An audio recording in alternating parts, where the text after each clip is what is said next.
আমার প্রথমেই যে প্রশ্ন, আওয়ামী লীগ নির্বাচনে অংশ নিতে পারবে কি পারবে না, এটা নিয়ে ডক্টর মোহাম্মদ ইউনূসের কথা শোনা যাচ্ছে পারবে, আবার আসিফ নজরুলের কথা শোনা যাচ্ছে পারবে না।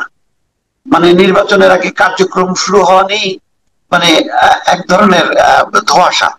এটা কি পশ্চিমা চাপ বা পরিস্থিতির কারণে একটু কৌশলী উত্তর? কিন্তু খোলাসা যেটা করলেন আসিফ নজরুল, কোনটা সত্য কোনটা মিথ্যা আপনার কাছে কি মনে হচ্ছে? আমি এখানে দুটো কথা বলি।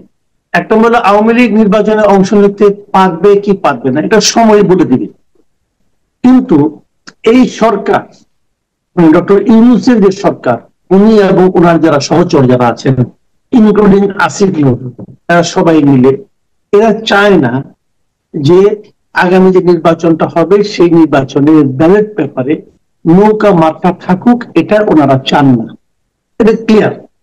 ডক্টর ইউনূস কথার মার পেছে কিছু কথা বলেছেন, সেখানে দেখে আমাদের মিডিয়াগুলো এটাকে মিসলিড করেছে। উনি একবারের জন্য বলেননি যে নৌকা মার্কা থাকবে, বরং উনি স্পষ্ট করেই বলেছেন যে ব্যালট পেপারে নৌকা মার্কা থাকছে না। উনি একদম সুস্পষ্ট ভাবে বলেছেন। কিন্তু ইনিয়ে বিনিয়ে বলেছেন যে আমরা তো তাদেরকে নিষিদ্ধ করিনি, স্থগিত করেছি, হ্যান করেছি, ত্যান করেছি। এটা ওই যে বাংলায় বলে না তেনা পেঁচানো, উনি তেনা পেঁচিয়েছেন আসলে, আর কিছু না। কেন করেছেন সেটাও বলি।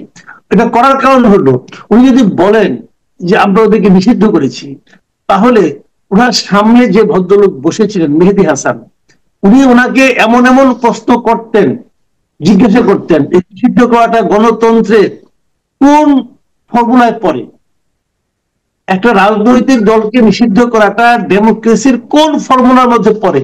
ডক্টর ইউনূস সেটা এক্সপ্লেন করতে পারতেন না, যে কারণে উনি ওই ভদ্রলোকের হাতে, ওই ভদ্রলোকের প্রস্তাবনে জর্জরিত হওয়ার হাত থেকে বাঁচার জন্য উনি এই ইনিয়ে বিনিয়ে নানা রকম কথা বলেছেন। বাট আসিফ নজরুল যেটা বলেছেন, এটা হলো তাদের মূল বক্তব্য, তাদের মনের কথা। ওনারা মানসিকভাবে এতটাই গণতান্ত্রিক যে একটা রাজনৈতিক দলকে নির্বাচনের বাইরে রাখার জন্য যত রকম আইন আছে অথবা যত রকম কালো আইন আছে সবগুলি প্রয়োগ করার জন্য তারা উদ্গ্রীব এবং মরিয়া। আচ্ছা, তাহলে বোঝা যাচ্ছে যে ওখানে একটা কথার মারপ্যাচ ছিল।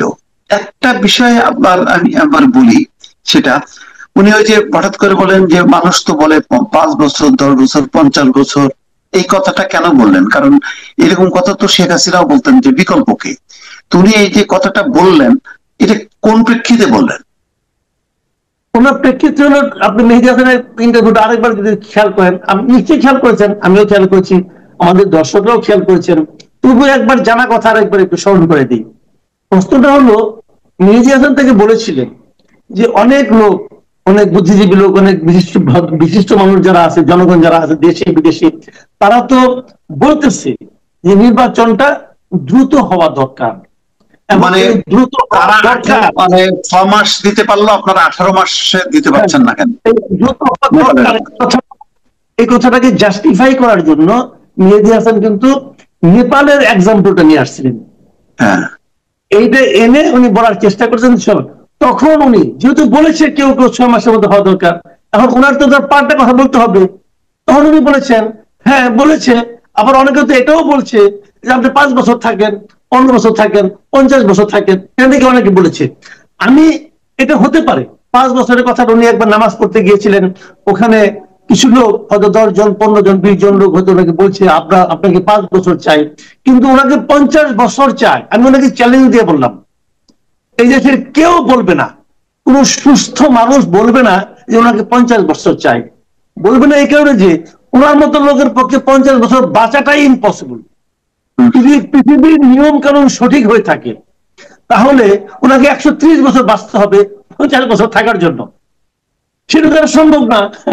কাজেই এইটা ওনাকে কেউ বলেন নাই, এটা অনেক বাদ বলেছেন, মানে রিদমের চোটে বলেছেন। এই রিদমে যে উনি 100 বছর মতো যান নাই, এই জন্য আমরা ধন্যবাদ। এই ইন্টারভিউটা কিন্তু ইংরেজিতে নেওয়া হয়েছে এবং ইংরেজিতে ছাপাও হয়েছে। যত লোক পড়েছেন তত লোক এটা নিয়ে কিন্তু হাসাহাসি করেছেন। আবার এটা অন্য একটা ব্যাখ্যা আছে, সেই ব্যাখ্যাটাও দিই।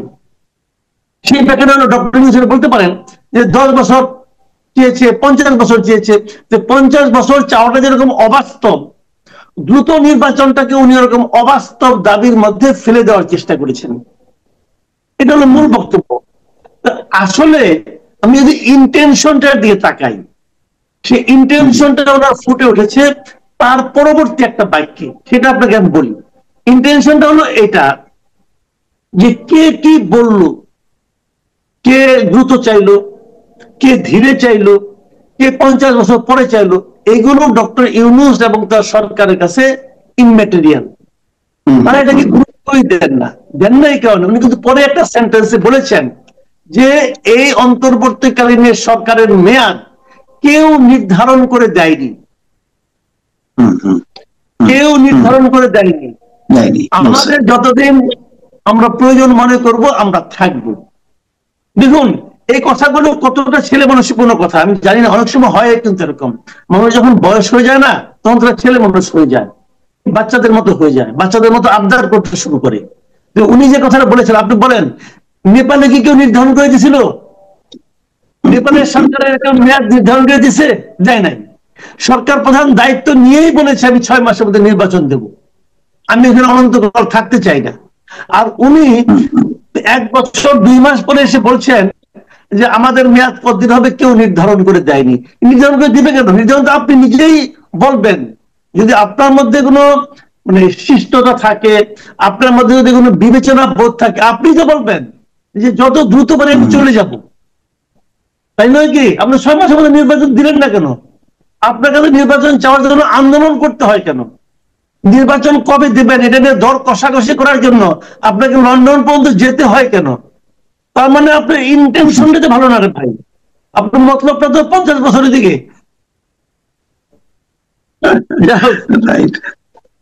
আচ্ছা আমি একটু ভিন্ন প্রসঙ্গ আসি, সেটা হলো যে এক ধরনের কি হতাশা আছে মাহফুজ আলম যে সেদিন বললেন যে 2 মাস ধরে অপেক্ষা করে আছি, অনিশ্চয়তার মধ্যে আছি। এটা কেন? এই অনিশ্চয়তাটা ওই এর মধ্যে তো আসিফ মাহমুদ সজীব ভুঁইয়ার মধ্যে দেখি না, তার মধ্যে আছে কেন? মানে সে কি একটু বেকায়দায় আছে? কোনো বেকায়দায় নাই। আমি বলি আপনাকে, বেকায়দা থাকলে সবাই আছে, বেকায়দা মনে করলে বেকায়দা, আর বেকায়দা মনে না করলে বেকায়দা না। এটা হলো গিয়ে মতলবের ব্যাপার। আসিফ মাহমুদ সজীব ভুঁইয়া এবং মাহফুজ আলম দুইটা দুই ধাতুতে গড়া, দুইজন দুই ধরনের মানুষ।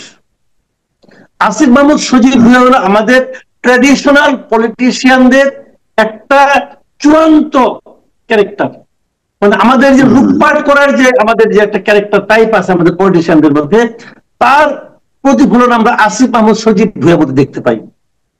বয়স কম, আমরা মনে করছিলাম যে বয়স কম হলে লোভ টোভ কম থাকে, কিন্তু ওনাকে দেখে আমার তা মনে হয় না। ওনার ক্ষমতার লোভ আছে, ওনার দাপটের লোভ আছে, ওনার সম্পদের লোভ আছে, এমনকি ওনার হাঁসের মাংসের লোভ আছে, ওনার ওয়েস্টিনের লোভ আছে। সব লোভ, যত লোভ থাকা সম্ভব, সব লোভ একসঙ্গে পুঞ্জীভূত হয়েছে এই বাচ্চা ছেলেটার মধ্যে। আর ও হলো মাহফুজ আলম হলেন যে উনি কিন্তু একটু আমার কাছে মনে হয় এই ছেলেটাকে আমি আর যাই বলি না কেন, এর অনেক কিছু আমি অপছন্দ করি, কিন্তু ওর মধ্যে একটা জিনিস আছে, সেটা হলো সে হিপোক্রেট না। সে যেটা বলে সেটা বিশ্বাস থেকেই বলে। সে পারে না, অনেক কিছু পারে না, তার বিশ্বাস যে আর একটা মৌদুদিবাদী দল দরকার কি, 5-6টা তো আছেই। এটা কিন্তু এনসিপি উদ্দেশ্য করেই বলছে যখন নাকি বৈঠক চলছে এনসিপি। আপনি তার বিশ্বাস যে আপত্তি করতে পারেন যে তোমার যে বিশ্বাস এটাকে আমি পছন্দ করি না, হইতে পারে, কিন্তু আমার কোনো অসুবিধা নাই, এটা আমার বিশ্বাস আপনি পছন্দ করেন না, আপনারটা আমি করি না, এটা তো হতেই পারে। কিন্তু যেটা বিশ্বাস করে সে সেটাই বলে। আমি এইদের এই পুরা লটের মধ্যে এই একটা ছেলেকে পাইলাম যে নাকি জেনুইন। আমি কিন্তু ওর বিরুদ্ধে অনেক কিছু বলছি, বিভিন্ন সময় বলছি, কারণ আমার মনে হয়েছে এই বিশ্বাসটাও ঠিক না, কিন্তু ও বিশ্বাসের সঙ্গে কোনো ধরনের হিপোক্রেসি করে না, যেটা বিশ্বাস করে সে সেটাই বলে। এবং আমি কিন্তু এই কারণেই আমি কখনো তার সঙ্গে যে গলাগলি করবো না, কিন্তু তাকে আমি পছন্দ করবো। আমার কাছে মনে হয়েছে সেটা তুলনামূলক ভাবে জেনুইন একটা ছিল, এবং সে হিপোক্রেট না রে ভাই, এই লোকটা হিপোক্রেট না। ঠিক আছে মুস্কান, অন্তত সমসাময়িক 2টা বিষয় নিয়ে আপনার সঙ্গে কথা বললাম।